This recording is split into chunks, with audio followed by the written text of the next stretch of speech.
Hello everyone. कैसे हैं आप सबके सब। आई होप आप सब लोग मस्त होंगे। और देखिए आज हम लोग PYQ सीरीज का शुभारंभ करने वाले हैं। सो इसको हर जगह जल्दी जल्दी शेयर कर दीजिए, वीडियो को लाइक कर दीजिए और फिर इस क्लास को स्टार्ट करते हैं। इस क्लास में हम लोग रिलेशन रिलेशन के जितने सारे PYQ हैं अभी तक, PYQ मतलब प्रीवियस ईयर क्वेश्चंस, ठीक है। तो 2009 से 2022 तक जितने सारे क्वेश्चन बिहार बोर्ड पूछ रखे हैं उसको देखिए। यहाँ ईयर वाइज मैंने आपको लिख के रखे हैं क्वेश्चन को, और मैं इसको डिस्कस करूंगा और थियोरी भी कोशिश करूंगा बता ही दिया जाए। थ्योरी भी बताते चलूंगा, थोड़ा बहुत जो भी कॉन्सेप्ट है क्वेश्चन से रिलेटेड वो कॉन्सेप्ट भी डिस्कस करते चलूंगा और बताते चलूंगा। सो देखिए, फर्स्ट क्वेश्चन इज समुच्च A equals to A B C पर कुल कितने संबंध परिभाषित किए जा सकते हैं। ये क्वेश्चन 2022 का है, रिसेंट ईयर क्वेश्चन है।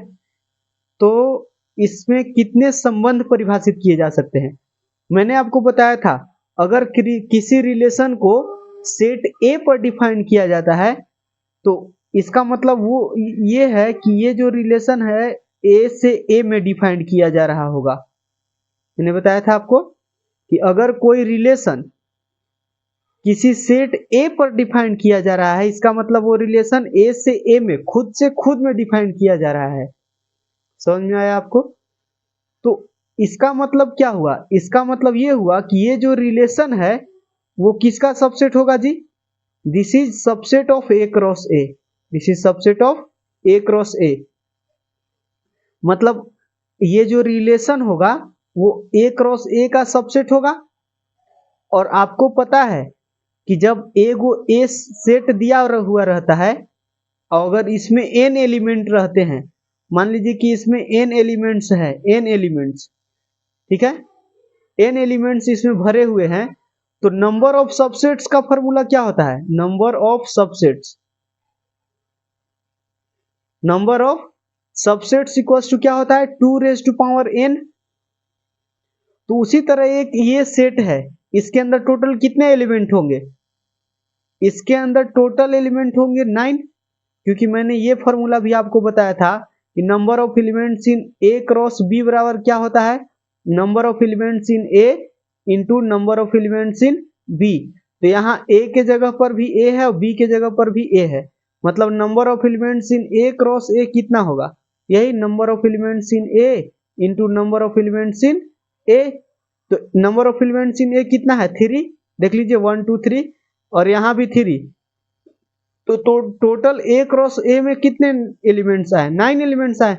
यानी ए क्रॉस ए के जितने सबसेट होंगे, ए क्रॉस ए के जितने सबसेट्स होंगे उतने रिलेशन बनेंगे। तो इसीलिए नंबर ऑफ रिलेशंस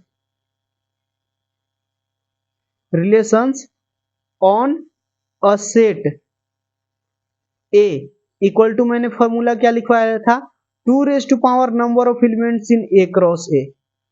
अगर किसी एक सेट पर डिफाइंड किया जा रहा है रिलेशन को, तो नंबर ऑफ टोटल रिलेशन कितने बनेंगे, तो 2⁻ number of elements in A cross ए। तो ए क्रॉस ए में टोटल कितने एलिमेंट्स है, 9 है, तो इसीलिए इसका आंसर ए हो जाएगा। समझ में आया।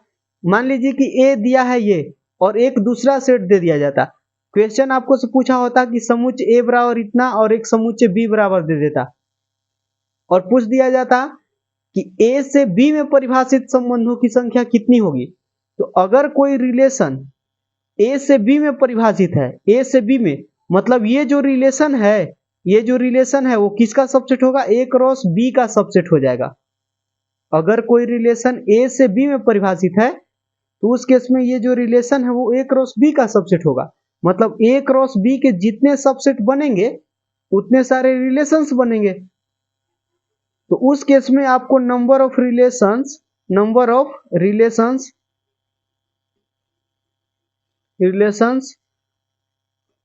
From relations defined from A to B equal to क्या हो जाएगा जी, 2 raise to power number of elements in A cross B हो जाएगा उस केस में। आपको समझ में आ रहा है? तो number of element in A दिया हो रहेगा और number of elements in B भी आपको पता रहेगा, सेट को देख करके आप बता ही सकते हो, और इस फॉर्मूला से number of elements in A cross B निकाल सकते हो। समझ में आया? उस केस में आप आंसर कर सकते हो। ठीक है, तो खैर इसमें सिर्फ एक सेट दिया हुआ था और इस पर परिभाषित संबंधों की संख्या पूछा हुआ था। उप समुच्चय अगर पूछता कि number of subset of this, अगर उप समुच्चयों की संख्या पूछता, ए के उप समुच्चयों की संख्या, तब 2 रेज टू पावर 3 होता। उप समुच्चयों की संख्या नंबर ऑफ सबसेट होता है 2 रेज टू पावर n, अगर इसका सबसेट पूछता ना तब 2 रेज टू पावर 3 होता। समझ में आया क्या आपको? तो इसका आंसर हो जाएगा 2 रेज टू पावर 9। ओके, अब आते हैं सेकेंड क्वेश्चन पर। सेकेंड क्वेश्चन है, मान लीजिए कि समुच्चय n में r बराबर इतना। अच्छा, समुच्चय n में परिभाषित है, n है सेट ऑफ नेचुरल नंबर। ठीक है, सेट ऑफ नेचुरल नंबर जिसको हम लोग बचपन की संख्या बोलते हैं। तो a equals to b plus 2 है, यहाँ b प्लस 2। इस तरह से आपको रिलेशन डिफाइन करके दिए हुए हैं उन्होंने। बोला है कि रिलेशन जिसका एलिमेंट a कॉमा बी होगा और जिसके लिए कंडीशन है a equals to b plus 2 where b is greater than 6। b को आपने 6 से बड़ा लेना है, 6 से बड़ा लेना है, 6 से छोटा नहीं लेना है। द्वारा प्रदत्त संबंध r है, तो निम्नलिखित में से सही उत्तर कौन है? ठीक है ना, सही उत्तर कौन है? सबसे पहले मैं रिलेशन को लिखता हूं। रिलेशन क्या है? r इक्वल्स टू है a comma B such that a equals to b plus 2 लेना है और b is greater than 6। b 6 से बड़ा चल सकता है, इसको आपने लिखना है। ये जो रिलेशन है वो समुच्चय n पर डिफाइंड है, मतलब आपको a और b का जो वैल्यू है ना किसी न किसी नेचुरल नंबर से लेना है। तो ये रिलेशन को लिखने का प्रयास करते हैं।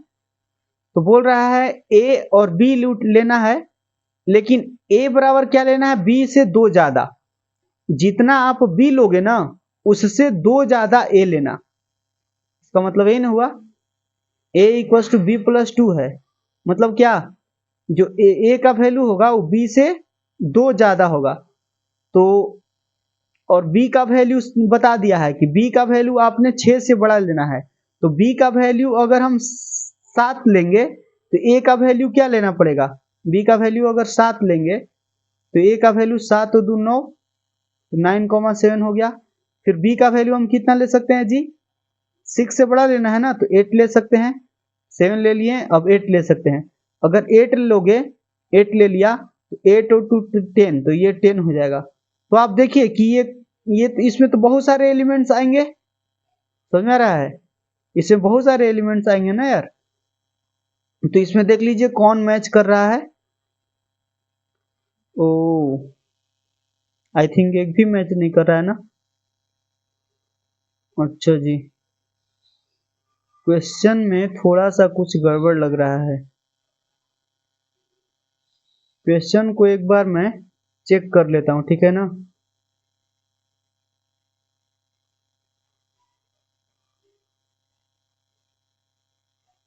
ओहो, यहाँ माइनस है यार, क्वेश्चन में आपका माइनस है।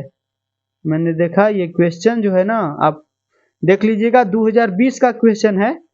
2020 में ये बिहार बोर्ड ने पूछा ये क्वेश्चन। यहाँ क्वेश्चन में माइनस दे रखा है और मैंने प्लस ले लिया, इसीलिए आंसर नहीं आया। ठीक है ना, यहाँ क्या है? माइनस है। ठीक है ना, तो अब करके देखिए यहाँ। ठीक है, ग्रेटर देन बी है, हाँ सही है। इक्वालिटी यहाँ नहीं है। चलिए अब इस रिलेशन को आप लिखिए, अब चमक जाएगा। तो अब आपको बोल रहा है कि b का वैल्यू 6 से ज्यादा लेना है, 6 से ज्यादा b का वैल्यू लोगे और a का वैल्यू क्या हो जाएगा? b minus 2। तो 6 से ज्यादा b का वैल्यू पहले हम 7 ले लेते हैं, क्योंकि 7 नेचुरल नंबर है। a और b हम नेचुरल नंबर से लेना है, क्योंकि ये रिलेशन जो है नेचुरल नंबर पर डिफाइन है। मतलब a और b का वैल्यू जो होगा ना वो नेचुरल नंबर होगा। नेचुरल नंबर आप समझ ही रहे हो, 1 2 3 4 5 6 7 8 9 10 ये सब। तो बताना जरा, अच्छा ये सब दिख रहा है ना।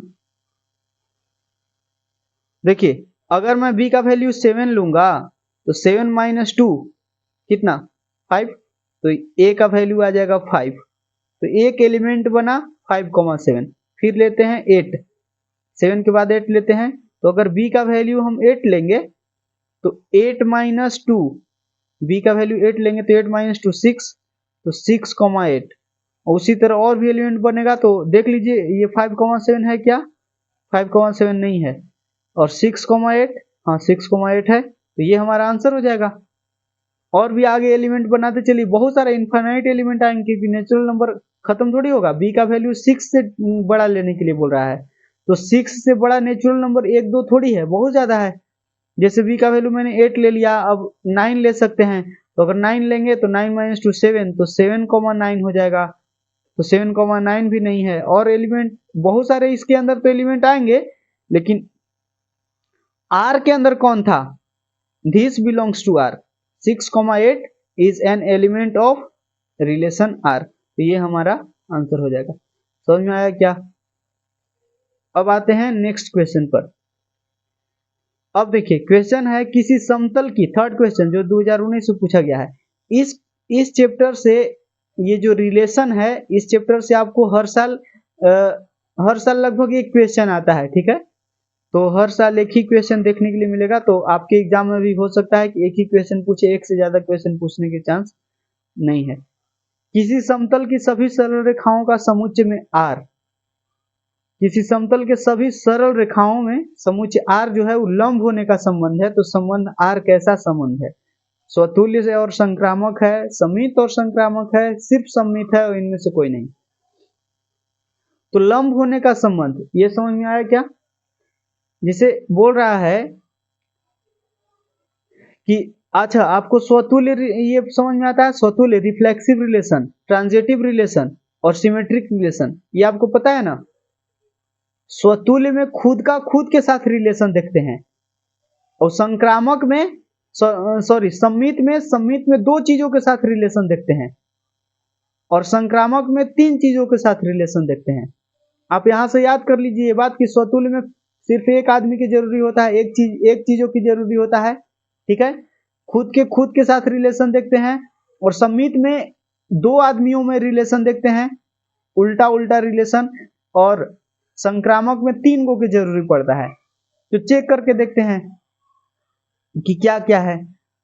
तो स्वतुल्य में देखते हैं लंब होने का संबंध, तो क्या कोई रेखा जिसे सरल, एक समतल है, समतल में सभी सरल रेखा, ढेर सारे सरल रेखा है, एक समतल है, एक इस तरह से मान लीजिए कि ये समतल है, तो इसमें बहुत सारे सरल रेखाएं हैं, स्ट्रेट लाइंस, ठीक है, बहुत सारे स्ट्रेट लाइंस है। तो बोलता है कि लंब होने का संबंध कैसा संबंध है, ठीक है ना, लंब होने का संबंध कैसा संबंध है।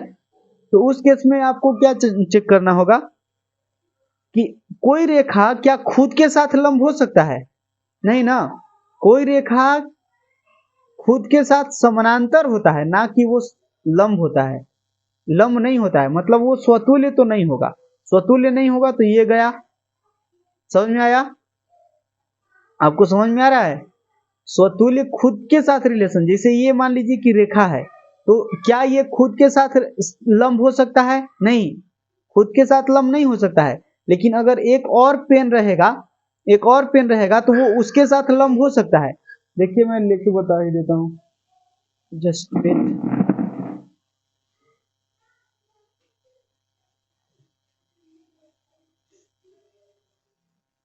देखिए जैसे एक ये है और एक ये है, दो रेखाएं हैं, दो रेखाएं, ये मान लीजिए कि हमारा कॉपी क्या है, ये जो कॉपी है वो है हमारा तल, तो एक ये रेखा है और एक ये रेखा है, तो ये आपस में क्या है, ये आपस में लंब है, ये आपस में लंब है, लेकिन एक ही रेखा खुद के साथ लंब नहीं हो सकता है, मतलब स्वतुल्य तो नहीं होगा।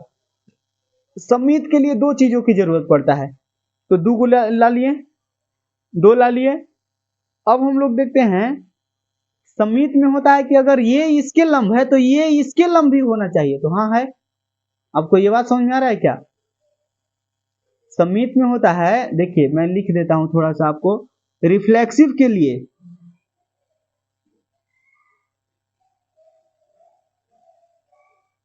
रिफ्लेक्सिव, इसका हिंदी होता है स्वतुल्य। तो स्वतुल्य के लिए क्या होता है, A comma A belongs to R, मतलब खुद के साथ रिलेशन होना चाहिए। और सममित मतलब सिमेट्रिक, सिमेट्रिक में क्या होता है कि अगर ए कॉमा बी, मतलब ए और बी के साथ जो रिलेशन है वही सेम रिलेशन बी और ए का भी होना चाहिए। मतलब B comma A also belongs to R, मतलब ए और बी में जो रिलेशन है तो वही बी और ए के साथ रिलेशन होना चाहिए। और ट्रांजेटिव में क्या होता है, ट्रांजेटिव मतलब संक्रामक, ट्रांजिटिव, ट्रांजिटिव में क्या होता है कि अगर ए कॉमा बी आर में है, मतलब ए और बी का रिलेशन है, एंड बी और सी का रिलेशन है, बी और सी का रिलेशन, ए और बी और फिर बी और सी का रिलेशन है, देन ए और सी का रिलेशन होना चाहिए, ए और सी का रिलेशन होना चाहिए। तो यहाँ कितने चीज है, ए बी और सी तीन चीज है, तो ट्रांजिटिव के लिए तीन चीज की जरूरत पड़ेगा, सिमेट्रिक के लिए दो चीज में हो जाएगा। तो सिमेट्रिक में देखिए ना, अगर ए, इसका कहना ये है अगर ए बी से लंब है तो बी ए से भी लंब होना चाहिए, तो हाँ होता है, मतलब सम्मित तो है, सम्मित है, तो सम्मित है तो ये इसमें भी सम्मित लिखा हुआ है, इसमें भी सम्मित लिखा हुआ है। संक्रामक चेक कर लेते हैं, इसके बाद ही हम ऑप्शन को काट सकते हैं, या फिर अगर ये हो जाएगा तो ये आंसर हो जाएगा। तो संक्रामक के लिए आपको तीन चीज की जरूरत पड़ेगा। हाँ जी, तो ये तीन चीज आ गया। अब इसको में क्या है, बोलता है कि अगर ए बी के लंब है, यहाँ रिलेशन क्या है लंब होने का ना, तो लंब हमेशा चेक करना है। अगर ए बी के लंब है, ए बी के लंब है और बी सी के लंब है, अब देखिए बी सी के लंब करवाइए, तो इसके लंब ये जो, ये मान लीजिए कि ये ए है और ये बी है, तो ए जो है बी के लंब है और बी जो है उसी के लंब है, तो सी के लंब कैसे होगा, चाहे तो ऐसे हो सकता है, चाहे तो ऐसे हो सकता है, या फिर नीचे में हो सकता है, इसी रूप में ना। तो ऐसे ले लेते हैं इसको में, मैंने आपको अगर रिलेशन आप मेरे से पढ़े हैं, मैंने ये जंप बैक सीरीज में आपको बताया थे रिलेशन को ये सब कैसे चेक करते हैं, तो उसमें मैंने बताया था कि इसमें काट ढूंढिए, काट, समझ में आया, काट ढूंढिए, कहने का मतलब कि अगर ए बी का लंब है और बी ए का लंब है, तो क्या ए और बी का लंब, क्या ए और सी आपस में लंब है, तो इस केस में नहीं है, तो यही इसका काट हो गया। अगर आप बोलिएगा कि ऐसे ले लेंगे, ऐसे ले लेंगे तो ए बी का लंब है और बी सी का लंब है, तो ए और सी का लंब तो है, है, तो क्या ये ट्रांजिटिव हो गया, नहीं। आप कोई भी ऐसा एक कमी ढूंढिए, ऐसा एक काट ढूंढिए जो इसको गलत कर सके, समझ में आया, जो इसको गलत कर सके। तो गलत करने का यही उपाय है कि ए बी का लंब है, बी सी का लंब है, लेकिन ए और सी लंब नहीं हो रहा है एक दूसरे के, जो पैरेलल हो गया ना यार, ये तो पैरेलल हो गया एक दूसरे के, तो ये क्या हो गया, लंब नहीं हुआ, समझ में आया। तो इसीलिए ये संक्रामक नहीं होगा, इसीलिए ये क्या हो जाएगा जी, ये हो जाएगा सममित, क्या हो जाएगा, सममित हो जाएगा, सिमेट्रिक, सिमेट्रिक खाली आया, रिफ्लेक्सिव नहीं हुआ, ट्रांजिटिव नहीं हुआ। इधर आते हैं, बोल रहा है कि वास्तविक संख्याओं के समुच्चय में संबंध छोटा है। अब यहाँ जो संबंध आ गया ना, रिलेशन, दैट इज छोटा है, तो कौन सा संबंध होगा, तो सम्मित होने के लिए दो चीज की जरूरत पड़ता है, तो ए और बी ले लिए। अब बोलता है कि छोटा है, मतलब ए मान लीजिए कि बी से छोटा है, तो बी को भी ए से छोटा होना पड़ेगा, समझ में आया। और बोल रहा है कि वास्तविक संख्याओं का समुच्चय है, वास्तविक संख्या में जिसे कोई भी वास्तविक संख्या ले लीजिए, मान लीजिए कि 2 और 3 ले लिए, ये भी तो वास्तविक संख्या है, तो 2, ये 2 यहाँ देखिए, 2 जो है वो 3 से छोटा है, 2 जो है वो 3 से छोटा है, तो क्या 3 भी 2 से छोटा होगा, तो क्या 3 भी 2 से छोटा होगा, ये 2 3 से तो छोटा है, लेकिन 3 2 से छोटा है क्या, नहीं है, मतलब सम्मित तो नहीं होगा। और संक्रामक होने के लिए ऐसे करते हैं कि 2 अगर 3 से छोटा है, 2 3 से छोटा है, एंड 3 4 से छोटा है, में 3 को लेना होगा, एक 2 भी ले लिए, 3 ले लिए, 4 ले लिए, 3 गो नंबर लेना होगा, 3 गो रियल नंबर। तो 2 3 से छोटा है और 3 4 से छोटा है, तो 2 को 4 से छोटा होना पड़ेगा। ऐसे ना करते हैं। अगर ए बी से रिलेटेड है और बी सी से रिलेटेड है तो ए सी से रिलेटेड होना चाहिए। तो ए बी से छोटा है और बी सी से छोटा है तो ए सी से छोटा होना चाहिए, मतलब 2 जो है वो 4 से छोटा होना चाहिए। तो हाँ है, मतलब ये ट्रांजिटिव है, ट्रांजिटिव है। समझ में आया? अब तुल्यता तो होगा नहीं, तुल्यता तो होगा नहीं। तुल्यता संबंध कब होता है? तुल्यता संबंध तब होता है जब कोई संबंध सम्मित भी हो, संक्रामक भी हो और स्वतुल्य भी हो। जब कोई संबंध सम्मित, संक्रामक और स्वतुल्य तीनों रिलेशन हो, तब उसको, उस रिलेशन को तुल्यता संबंध बोला जाता है, इक्विवेलेंस रिलेशन बोला जाता है। ये तो इक्विवेलेंस रिलेशन नहीं हुआ, लेकिन संक्रामक हो गया ना, ये हो गया। ठीक है, तो आपका आंसर बी हो जाएगा। इसको भी चेक कर लेते हैं। इसको चेक क्या करना है खुद। अब स्वतुल्य के लिए सिर्फ एक ही नंबर की जरूरत पड़ेगा, एक ही चीज के। तो कोई वास्तविक संख्या, कोई वास्तविक संख्या खुद से छोटा हो सकता है क्या? कोई भी नंबर, जैसे 2 2 2 से छोटा हो सकता है क्या? नहीं। या फिर बड़ा भी, अगर मान लीजिए कि यहाँ संबंध बड़ा है का कर दिया, तब क्या होगा? ये छोटा है वो वाला केस में समझ में आ गया। हो सकता है कि आपके टाइम में यहाँ बड़ा है करके पूछ दिया, संबंध बड़ा है, तो बड़ा है में कर दीजिएगा, तो उसमें भी 2 को नंबर लेना पड़ेगा, इसमें भी 2 3 ले लीजिए। यहाँ समझिए, मैं बोल रहा हूँ कि अगर हो सकता है कि अगला बार इसके जगह बड़ा है दे दिया, बड़ा है, ठीक है, संबंध क्या है? बड़ा है। उस केस में बताइए स्वतुल्य होगा क्या? नहीं होगा। क्यों स्वतुल्य नहीं होगा? क्योंकि कोई नंबर खुद से बड़ा नहीं हो सकता है। स्वतुल्य में खुद का खुद के साथ रिलेशन चेक करते हैं, और रिलेशन क्या है? बड़ा होना। रिलेशन है बड़ा होना, तो कोई भी नंबर खुद से बड़ा थोड़ी ना हो सकता है, तो इसलिए वो स्वतुल्य तो नहीं होगा। सम्मित होगा क्या? सम्मित भी नहीं होगा, क्योंकि अगर कोई नंबर, मान लीजिए कि एक नंबर 4 है, वो 3 से बड़ा है, तो क्या 3 4 से बड़ा हो सकता है? अगर ए बी से बड़ा है तो क्या बी ए से बड़ा होगा? नहीं होगा ना। समझ में आया ना? तो बी ए से बड़ा नहीं होगा, तो इस केस में ये सम्मित भी नहीं होगा। संक्रामक होगा क्या? संक्रामक के लिए 3 गो नंबर की जरूरत पड़ता है, तो ले लेते हैं 4, ले लेते हैं 4 ले लेते हैं, 3 ले लेते हैं, 2 ले लेते हैं। तो यहाँ बोलेंगे कि 4 जो है 3 से बड़ा है, एंड 3 जो है वो 2 से बड़ा है। तो क्या 4 2 से बड़ा है? हाँ, है ना। ये ए है, ये बी है, तो ये बी है और ये सी है। देखिए ये बी 3 बी है, तो ये यहाँ भी 3 बी। तो ए बी से बड़ा है और बी सी से बड़ा है, तो ए को सी से बड़ा होना होगा। तो हाँ है, 4 2 से बड़ा है। समझ में आया? ए सी से बड़ा है ना, तो हम बोल देंगे क्या? हम बोल देंगे कि ये ट्रांजिटिव है। तो रिलेशन चाहे छोटा होना है या बड़ा होना है, वो सिर्फ ट्रांजिटिव होगा। समझ में आया? तो ये हुआ। अब आते हैं नेक्स्ट क्वेश्चन, 5th क्वेश्चन, जो कि आपको 2017 में पूछा हुआ है। देखिए 2017 का क्वेश्चन है। बोल रहा है कि a इक्वल्स टू दिस है, ए 1 2 3 और 1,2 को शामिल करते हुए तुल्यता संबंध कितने बनाए जा सकते हैं जी? ठीक है ना, तुल्यता संबंध बताना है। ये क्वेश्चन थोड़ा सा सोचने वाला है। पहले आप समझ लीजिए कि स्वतुल्य कब होता है, तुल्यता कब होता है? तुल्यता तब होता है जब कोई रिलेशन रिफ्लेक्सिव भी हो, सिमेट्रिक भी हो और ट्रांजिटिव भी हो, तब। ऐसे समझ लीजिए इक्विवेलेंस रिलेशन, तुल्यता संबंध मतलब इक्विवेलेंस रिलेशन। तो ई बराबर होता है reflexive plus symmetric plus transitive.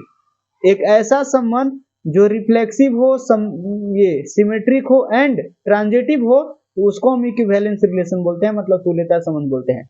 तो रिफ्लेक्सिव कैसे चेक करते हैं? रिफ्लेक्सिव के लिए खुद के साथ रिलेशन होना चाहिए, मतलब A comma A related to A होना चाहिए, या फिर इसी को कह दीजिए A comma A belongs to R. ठीक। और सिमेट्रिक में क्या है? सिमेट्रिक में है कि अगर ए रिलेटेड टू बी है तो बी रिलेटेड टू ए होना चाहिए।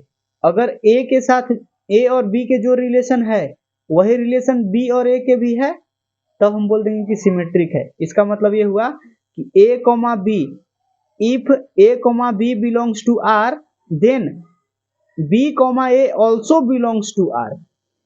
ठीक है। और ट्रांजिटिव का मतलब क्या होता है? ट्रांजिटिव का मतलब होता है if A related to B and B related to C, A related to B and B related to C, then A is also related to C, A is also related to C, ऐसे लिखिए A related to C, या फिर इसी को आप ऐसे लिख सकते हो if A, B belongs to R and B, C belongs to R, then A, C also belongs to R। ये होता है आपका कंडीशन। तो कोई संबंध अगर इसको भी तीनों कंडीशन को सेटिस्फाई कर रहा है, फुलफिल कर रहा है, तो उसी को हम लोग इक्विवेलेंस रिलेशन तुल्यता संबंध बोलते हैं। समझ में आया क्या? ठीक है ना? हाँ जी। तो अब इधर आइए, अगर कोई रिलेशन ए पर डिफाइंड है तो उसमें बोल रहा है कि इसका कोई ना कोई एलिमेंट 1,2 होगा, 1,2 कोई ना कोई एलिमेंट होगा, तो इस एलिमेंट को शामिल करते हुए कितने तुल्यता संबंध आप बना सकते हो? ठीक है ना? कितने तुल्यता संबंध आप बना सकते हो? तो यहां देखना, मैं लिखता हूं एक रिलेशन आर, ठीक है? तो अगर हमको तुल्यता संबंध बनाना है तो उसको रिफ्लेक्सिव होना होगा। रिफ्लेक्सिव होना होगा मतलब कि ए के जितने एलिमेंट है उनका खुद के साथ पेयर होना चाहिए, खुद का पेयर खुद के साथ होना चाहिए, मतलब 1,1 भी इसी के अंदर होना चाहिए, 2,2 भी होना चाहिए इस रिलेशन के अंदर, और 3,3 भी होना चाहिए। ये क्या बन गया जी? ये बन गया ये रिफ्लेक्सिव रिलेशन। और वैसे ये सिमेट्रिक भी है और ट्रांजिटिव भी है। मैंने आपको बताया था, ये अगर इसके ही सारे एलिमेंट को सिर्फ आपने रिपीट करके लिख दिया खुद का रिलेशन खुद के साथ, तो ये इक्विवेलेंस रिलेशन होता है। लेकिन ये बोल रहा है कि वैसे रिलेशन नहीं चाहिए हमको, 1,2 को शामिल करते हुए इक्विवेलेंस रिलेशन चाहिए। कितने बनेंगे? वैसे तो ये इक्विवेलेंस रिलेशन है, लेकिन 1,2 यहाँ शामिल नहीं किए हैं, अभी आप ये आंसर नहीं बोल सकते हो। तो अब इसको बोल रहा है कि 1,2 को शामिल करना ही करना है। 1,2 को तो शामिल कर लिया, लेकिन 1,2 को शामिल किया तो चूंकि इसको सिमेट्रिक भी होना है, अब सिमेट्रिक होना है तो 2,1 को भी शामिल करना पड़ेगा। बताइए, यही ना है? अगर A, B R में है तो B, A भी R में होना चाहिए, तो है। अब आप चेक करिए कि क्या ये ट्रांजिटिव है। अगर मैंने ये काम कर दिया, 1,2 को शामिल किया, तो 2,1 को शामिल करना पड़ा क्योंकि सिमेट्रिक बनाना है। अब चेक करिए कि क्या ये ट्रांजिटिव है। तो ट्रांजिटिव कैसे करते हैं? अगर A, B R में है और B, C R में है, तो A, C होना चाहिए। इसको मैंने बताया था कि जोड़ी बनाना पड़ता है, मतलब ये 2 पर खत्म हो रहा है तो 2 पर खत्म होने वाला एगो ये है, सॉरी शुरू होने वाला एक ये है। तो यहां से ये देखिए, यानी 1,2 का जोड़ी 2 के साथ बन रहा है, एगो 2,1 बन रहा है, एगो 2,2 बन रहा है। तो यहाँ से क्या मिलेगा? इसको उड़ा दीजिए तो 1,1 मिलेगा, इसको उड़ा दीजिए तो 1,2 मिलेगा। तो क्या ये दोनों है आर में? 1,2 भी है और 1,1 भी है, मतलब काम हो गया। ये 2,1 है तो 2,1 को चेक करिए, 2,1 के जोड़ी केकरा साथ बन रहा है? यही 1,2 से बन रहा है, और एगो 1,1 से बन रहा है। तो यहाँ से इसको उड़ाइएगा तो 2,2 मिलेगा, और यहाँ से इसको उड़ाइएगा तो 2,1 मिलेगा। तो हाँ, 2,1 है, 2,1 भी है और 2,2 भी है, 2,2 और 2,1 है। मतलब ये क्या हो गया? ये एक ट्रांजिटिव रिलेशन हो गया, तो इसको R1 लिख देते हैं। अच्छा, ऐसा रिलेशन और बना सकते हैं क्या? तो देखिए, आप बना के आपको देखना पड़ेगा, और कोई उपाय नहीं है। तो R2 बनाते हैं। अब R2 बनाना है तो ये 1,1 2,2 3,3 इसको तो लिखना ही पड़ेगा क्योंकि हमको रिफ्लेक्सिव बनाना है। इक्विवेलेंस रिलेशन बनाने के लिए रिफ्लेक्सिव भी होना चाहिए, तो रिफ्लेक्सिव के लिए तीनों एलिमेंट का पेयर होना चाहिए, है। अब चूंकि आपको क्वेश्चन बोल रखा है कि 1,2 को शामिल करना है, तो 1,2 को शामिल करिए और 2,1 को भी शामिल करिए क्योंकि सिमेट्रिक भी बनाना है। अब इसके अलावा क्या एलिमेंट शामिल कर सकते हैं?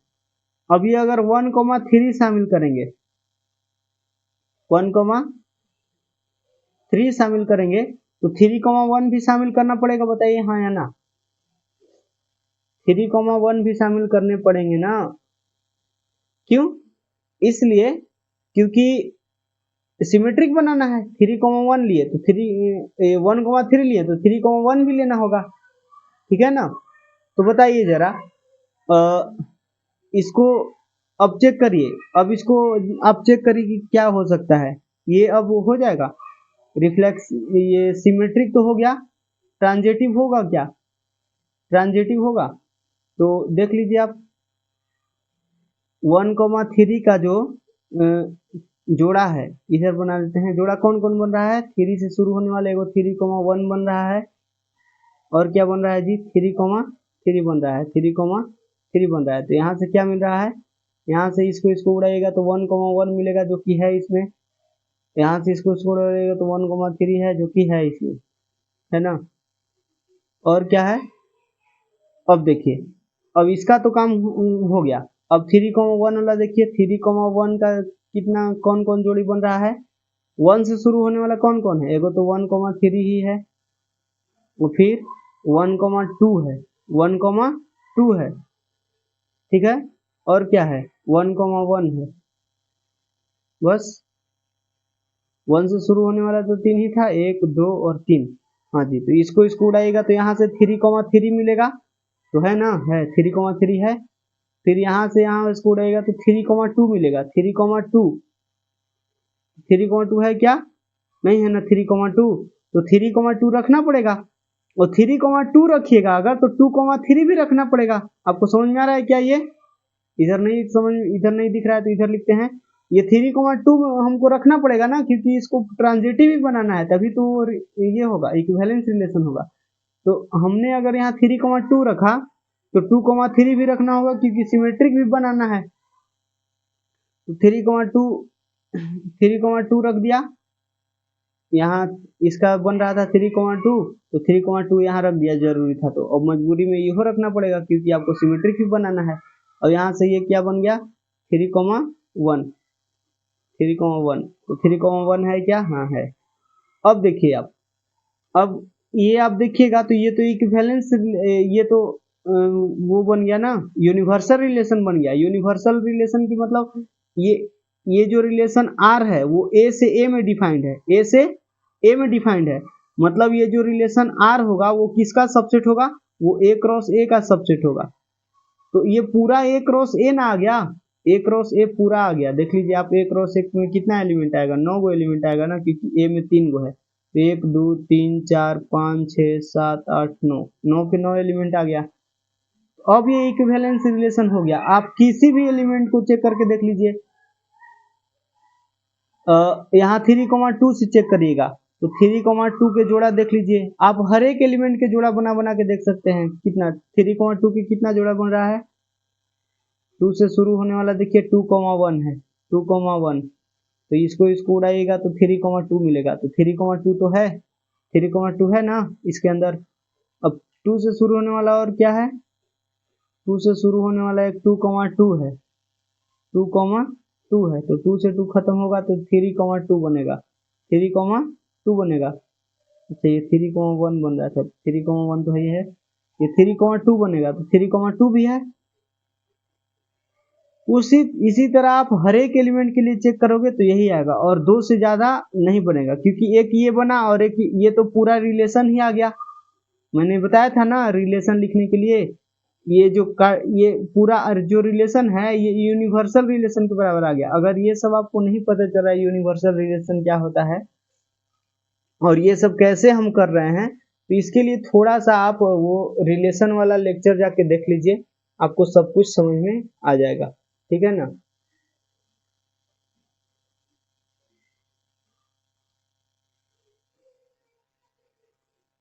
हाँ जी, तो ये देखिए, और ये तो काफी सिंपल क्वेश्चन है। ये तो काफी सिंपल, इसमें 2 आंसर हो जाएगा। इसमें ये तो काफी सिंपल क्वेश्चन है। ये number of elements in A दिया है, number of elements in B दिया है, number of elements in A cross B पूछ दिया है। तो ये तो अभी मैंने बताया number of elements in A cross B क्या होता है, number of elements in A into number of elements in B. तो ये क्या हो जाएगा, number of elements in A कितना है 6 into number of elements in B कितना है 2, तो 6 2 जा, sorry number of elements in A तो 3 है ना, 3 तो 3 2 जा 6, 3 2 जा 6, तो ये आंसर हो जाएगा। ठीक है, और इसी तरह आप ये भी कर सकते हो, number of elements in A cross B cross C, अगर 3 को भी सेट रहेगा ना तो उस केस में number of elements in A into number of elements in B into number of elements in C हो जाएगा। अगर 3 एलिमेंट भी ये 3 को सेट का कार्टेशियन प्रोडक्ट रहेगा फिर भी इस रूप में आपको नंबर ऑफ एलिमेंट्स निकालते आना चाहिए। ठीक है,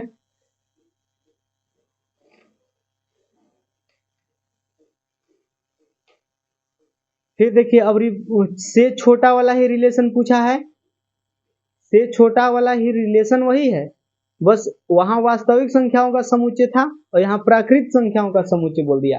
तो प्राकृत संख्याओं का समुच्चय इसमें भी वही होगा, बताइए स्वतुल्य होगा क्या, कोई नंबर खुद से छोटा हो सकता है नहीं। समित होगा क्या, अगर एक नंबर दूसरे से छोटा है क्या दूसरा नंबर पहला वाला से छोटा होगा, नहीं। अगर एक नंबर दूसरा से छोटा है, जैसे 2 जो है वो 3 से छोटा है 2 जो है वो 3 से छोटा है, तो क्या 3 2 से छोटा होगा, नहीं होगा, तो ये भी नहीं होगा। तुल्यता संबंध तो होगा ही नहीं, तुल्यता संबंध होने के लिए स्वतुल्य भी होना चाहिए, सम्मित भी होना चाहिए, संक्रामक भी होना चाहिए, ये तो सिर्फ केवल संक्रामक होगा। समझ में आया, मैंने बताया से छोटा हो या से बड़ा हो वो हमेशा संक्रामक ही होगा खाली। ये देखिए संबंध इतना समुच्चय इतना पर कौन सा संबंध है, अब स्वतुल्य तो है नहीं, स्वतुल्य होने के लिए चूंकि ये संबंध जो है इस पर परिभाषित है, मतलब 1, 1, 2, 2, 3, 3, 4, 4 इसके अंदर होना चाहिए था, तो नहीं है, तो स्वतुल्य तो नहीं होगा। सम्मित, तो सम्मित के लिए चेक करते हैं, अगर 1, 3 है तो 3, 1 भी होना चाहिए, तो है।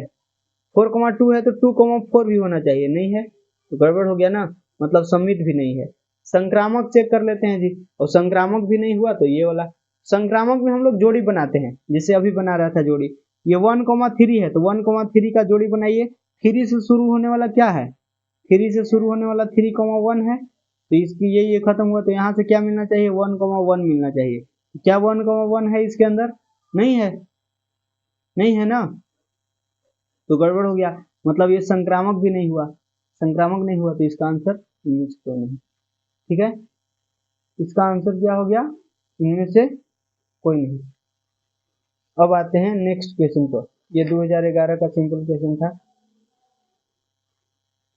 फिर ये देखिए, ये क्या निम्नलिखित कथनों की विवेचना करें। हाँ, ये पुराने जमाने में इस तरह का असर्शन रीजन टाइप का क्वेश्चन पूछा जाता था, कथन 1 दे दिया, कथन 2 दे दिया, और फिर बोल रहा है कि दोनों कथन सही हैं तथा कथन 2 कथन 1 की सही व्याख्या कर रहा है, दोनों कथन सही है परंतु कथन 2 कथन 1 की सही व्याख्या नहीं कर रहा है, और कथन 1 सत्य है परंतु कथन 2 असत्य है, कथन 1 असत्य है परंतु कथन 2 सत्य है।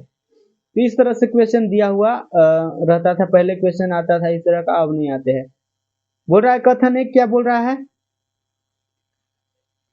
कथन 1 हमेशा समझिए कि कोई कॉन्सेप्ट दे दिया, और ये जो कथन 2 जो होता है ना, देखना रहता है कि क्या वो पहला वाला को रीजन दिया हुआ है, ठीक ना, और क्या ये रीजन दिया हुआ है तो उसका सही व्याख्या कर रहा है, मतलब क्या इसी का रीजन दिया हुआ है। ये ऐसा नहीं ना कि यहाँ कुछ दूसरा कॉन्सेप्ट दे दिया और यहाँ जो है ये रीजन किसी और कॉन्सेप्ट का यहाँ समझा दिया रीजन, इस तरह से आपको मिल सकता है।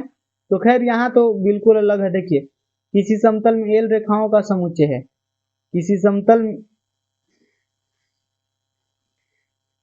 समतल में एल रेखाओं का समुच्चय है, एल पर संबंध आर परिभाषित है, जहां आर बराबर इतना दिया है, और जो संबंध है वो समानांतर होने का है, L1 और L2 जो है वो समानांतर होने का संबंध है, तो आर तुल्यता संबंध है। तो बोल रहा है कि आर तुल्यता संबंध है। चेक करते हैं, तुल्यता संबंध का होने के लिए उसको रिफ्लेक्सिव भी होना चाहिए, उसको सिमेट्रिक भी होना पड़ेगा, और उसको ट्रांजेटिव भी होना पड़ेगा, समझ में आ रहा है ना, उसको रिफ्लेक्सिव सिमेट्रिक और ट्रांजेटिव तीनों होना चाहिए होगा। तो देखते हैं चेक करके, तो क्या कोई ये समानांतर होने का संबंध है ना, तो कोई रेखा खुद के समानांतर होता है क्या? अभी मैंने बताया, हाँ होता है। कोई रेखा खुद के लंब नहीं, खुद के समानांतर होता है। तो समानांतर होगा मतलब रिफ्लेक्सिव तो है।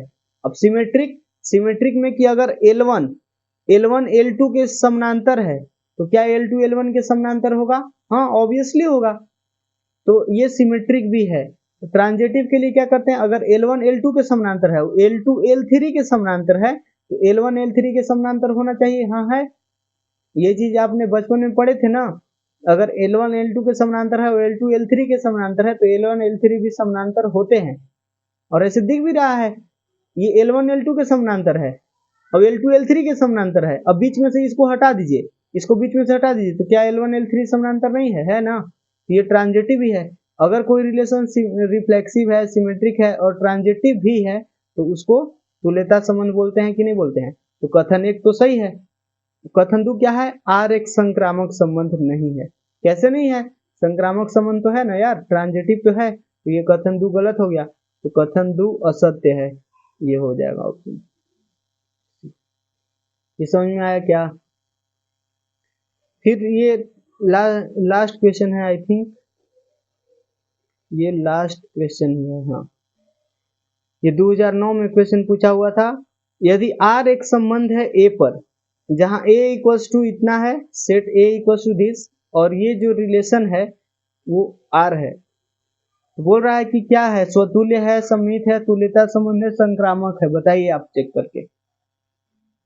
तो हम सबसे पहले इस रिलेशन को देखिए। स्वतुल्य है क्या? स्वतुल्य होने के लिए 1,1 2,2 3,3 इसके अंदर होना चाहिए, तो नहीं है ना। 1,1 छूट गया, 2,2 3,3 तो फिर भी है, लेकिन 1,1 नहीं है, तो इसलिए ये स्वतुल्य तो नहीं होगा। और सम्मित होने के लिए, सम्मित होने के लिए उल्टा देखते हैं। अगर 2,2 है तो इसका उल्टा तो यही हुआ, और 3,3 है तो इसका उल्टा तो यही हुआ। अगर 2,3 है तो 3,2 भी होना चाहिए, तो है ना। 2,3 है तो 3,2 होना चाहिए, और 3,1 है तो 1,3 भी होना चाहिए। तो 1,3 कहाँ है? नहीं है ना, 1,3 नहीं है। सम्मित तब होता है जब 3,1 है तो 1,3 भी होना चाहिए। अगर a, b है रिलेशन में तो b, a भी होना चाहिए, तो नहीं है ना, तो ये गलत हो गया, ये सम्मित नहीं होगा। अब तुल्यता तो ऐसे भी नहीं होगा, क्यों?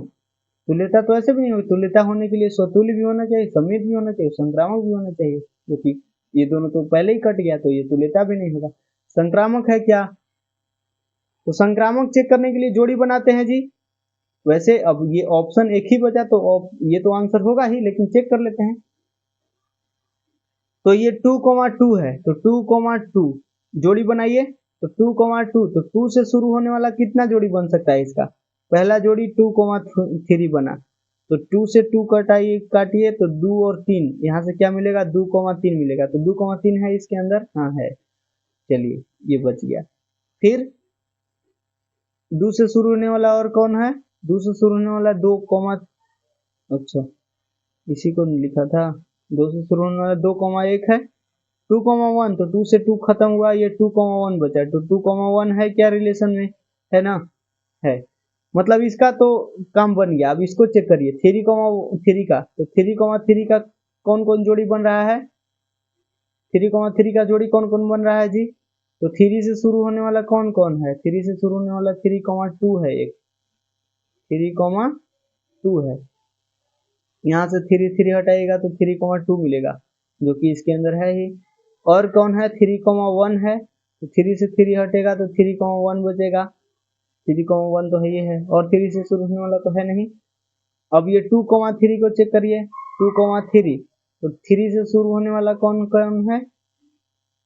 3 से शुरू होने वाला 3,3 है एक, और 3,2 है, और 3,1 है। तो यहाँ से मिलेगा, इसको उड़ाएगा तो 2,3, तो 2,3 तो है।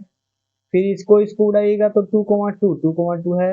ये उड़ाइएगा तो 2,1, 2,1 भी है। ठीक, अब इसी प्रकार आप 3,2 को चेक करिए। 3,2 को चेक करिए, इसका कौन कौन जोड़ी बन रहा है जी? 2 से शुरू होने वाला, 2 से शुरू होने वाला तो एगो 2,2 है, और 2,3 है, और 2,3 है, फिर 2,1 है। तो यहाँ से इसको उड़ाएंगे तो यहाँ से 3,2 मिलेगा, तो है ना, 3,2 है, 3,2 है। फिर ये खत्म हुआ, 3,3 भी है, 2 से 2 खत्म हुआ, ये 3,1, तो 3,1 है क्या? हाँ है। हाँ जी, तो इसका भी काम खत्म हुआ। अब इसको चेक करिए, 3,1 का 3,1 के किसके किसके साथ जोड़ी बनेगा? तो 3,1 1 से शुरू होने वाला कोई है क्या? 1 से शुरू होने वाला कोई है ही नहीं, इसका जोड़ी ही नहीं बना कोई दिक्कत नहीं है। मैंने आपको क्या बताया था कि जिसके भगवान ने ही नहीं जोड़ी बनाई उसको हम कुछ नहीं कर सकते हैं। ये यहाँ रहे या ना रहे उससे फर्क नहीं पड़ता है फिलहाल, ठीक है, समझ में आया? इसका जोड़ी ही नहीं बना तो उसको हम कुछ नहीं कर सकते, उस जहां है वही रहने दीजिए। अभी 2,1 है तो 2,1 इसका भी जोड़ी नहीं बना, ये भी कोई रहे अंदर, कोई भी दिक्कत नहीं है, रिलेशन के अंदर है, कोई दिक्कत नहीं है। ट्रांजेटिव तब नहीं होगा जब जोड़ी बन गया, लेकिन जोड़ी बनने के बाद जो ये रिजल्ट आता है ना, ये रिलेशन के अंदर प्रेजेंट नहीं है, तब ट्रांजेटिव नहीं हुआ, नहीं होता है, ठीक है ना। डेफिनेशन क्या है? डेफिनेशन है कि A comma B belongs to R and, definition है कि if A comma B belongs to R and B comma C belongs to R, अगर ये और ये है देन तब क्या होना चाहिए? तब A comma C belongs to R होना चाहिए। समझ में आ रहा है आपको? बताइए, ये रिलेशन समझ में आ रहा है क्या? ये डेफिनेशन समझ में आ रहा है क्या? ट्रांजेटिव होने के लिए ये डेफिनेशन है कि अगर अगर ए कॉमा बी आर में है और बी कॉमा सी आर में है तब ए कॉमा सी आर में होना चाहिए। समझ में आया? अब ए कॉमा बी आर में है लेकिन बी कॉमा सी आर में है ये नहीं है, तो फिर उसको रहने से कोई दिक्कत नहीं, वो रह सकता है। उसके लिए ये जोड़ी नहीं मिला, ये है लेकिन इसका जोड़ी ये नहीं है, तो नहीं है तो इससे कोई दिक्कत हमको नहीं होना चाहिए। तो वही तो यहाँ हुआ, 3,1 तो है लेकिन इसका जोड़ी नहीं बन रहा है, 2,1 तो है इसका जोड़ी नहीं बन रहा है, तो कोई दिक्कत नहीं है, फिर भी ये ट्रांजेटिव होगा। इसको रहने से ये ट्रांजेटिविटी डिस्टर्ब नहीं होता है किसी रिलेशन का, ठीक है, समझ में आया क्या? तो दैट इज इट। अब मिलते हैं अगले क्लास में। आई होप ये सब कुछ आपको समझ में आया होगा। तो आगे हम लेके आएंगे फंक्शन का पीवाईक्यू, इसी तरह सारे पीवाईक्यू को खत्म करेंगे। चलिए ठीक है, बाय।